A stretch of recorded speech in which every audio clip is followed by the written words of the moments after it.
Tonight we're exploring one of the most iconic places for car culture and night photography, Japan's legendary Daikoku Car Meet. It's an underground scene lit by neon lights, roaring engines, and photogenic cars. You'll be joining me behind the scenes for a full POV experience as I capture photos with my Sony A7CII and Sony 24-50mm f2.8 lens. And if you're interested in this camera combo and some awesome accessories, there'll be affiliate links in the description at no cost to you. My name is Shai. Let's pack up, take off, and capture some great night photography. I am at the Daikoku Car Meet. Hopefully we're gonna get some cool shots out here. This is one of the biggest car meets around the world. It's a cool, huge parking lot out here. And as you can see above, we are surrounded right in between a bunch of freeways. And so hopefully we can get some cool shots out here. It is raining, but no, you know what? That's gonna give it a much cooler look for these cars and these photos.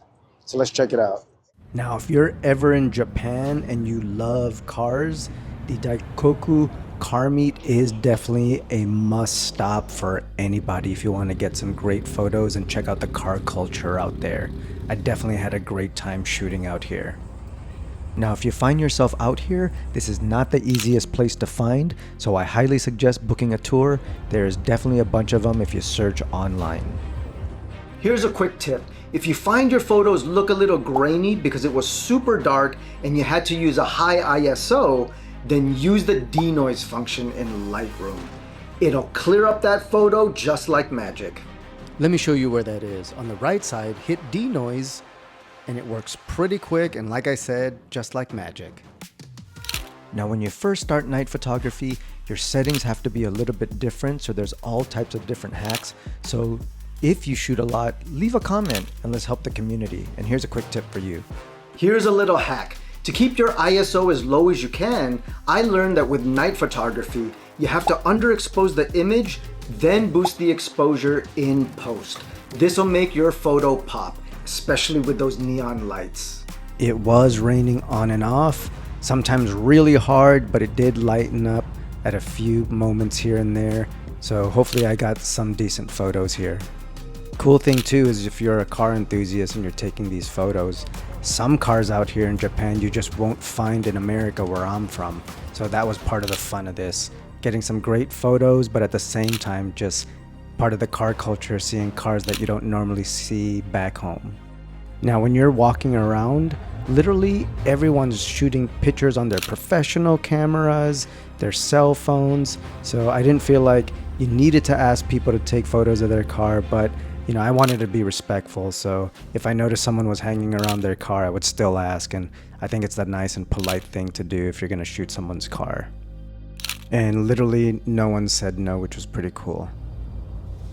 Now, as you can see at this point, it was really starting to pour. So as I mentioned at the beginning of this video, just if you're in these type of conditions, make sure your lens and your camera is weather sealed. And even though mine was weather sealed, that rain was pouring literally from the side, just going onto the lens everywhere. So in any regard, if your camera is not weather sealed, you know, maybe if you're shooting with a friend, have them hold an umbrella. You know, camera gear is super expensive and so are lenses. So you always just want to be cautious when you're shooting in these type of conditions.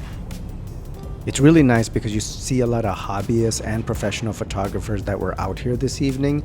So it was nice to just network and talk, and other people were telling me different places that they shoot, and you know, you get to know the area a little bit better. So it's always nice to network and just get to talk to other people with the same passion as you.